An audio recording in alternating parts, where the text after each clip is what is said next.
ایک یہ offer question آیا تھا کہ اگر کسی نے حرام کی کمائی سے حلال بزنس، جائز بزنس کیا تو حاصل ہونے والے پروفٹ کی کیا شرعی حیثیت ہے؟ دیکھیں، اس میں سب سے پہلے سمجھ لیں کہ بعض چیزوں کو قرآن نے واضح طور پہ حرام قرار دیا ہے، جیسے سود ہے، چوری کا مال ہے، ڈاکے کا مال ہے، رشوت وغیرہ ہے۔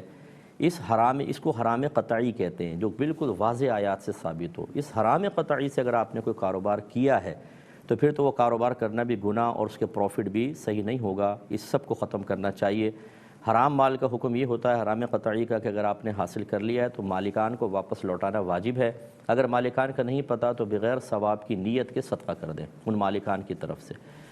ایک ہوتا ہے کہ جو حرام ظنی کہلاتا ہے، یعنی علماء فقہا اپنی رائے سے اس کو ناجائز کہتے ہیں، قرآن میں اس کی ایسی واضح ممانعت نہیں ہوتی۔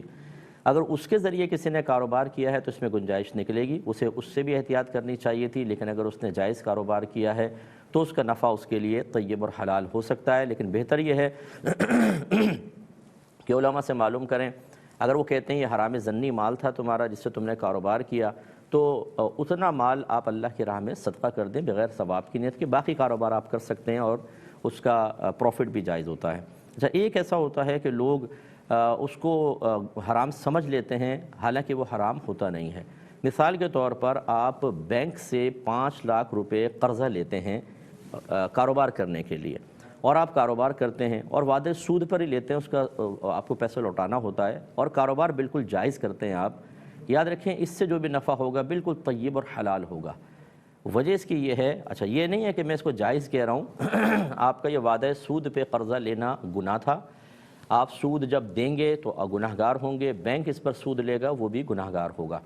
لیکن مسئلہ یہ ہوتا ہے کہ اگر میں نے 5 لاکھ قرضہ لیا بینک سے اور میں 5,25,000 واپس کروں گا، یعنی 25,000 سود بالفرض دوں گا، اللہ نہ کرے، تو اگر کوئی آپ سے پوچھے کہ بتائیں اس 5,25,000 میں سے قرضہ کتنا ہے اور سود کتنا، تو آپ فوراً کہیں گے قرضہ 5 لاکھ اور 25,000 سود۔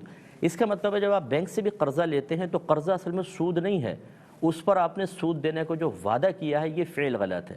لہذا جو آپ قرضہ لیتے ہیں یہ قرضہ بالکل طیب حلال مال ہے، اس سے جب آپ جائز کاروبار کرتے ہیں تو اس کا پروفٹ آپ کے لیے بالکل حلال ہوگا۔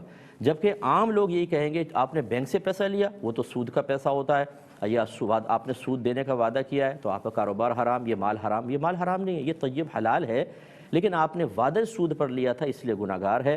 اور یہ میں اجازت نہیں دے رہا ہوں، ترغیب نہیں دے رہا ہوں، اس سے بچنا چاہیے بالکل۔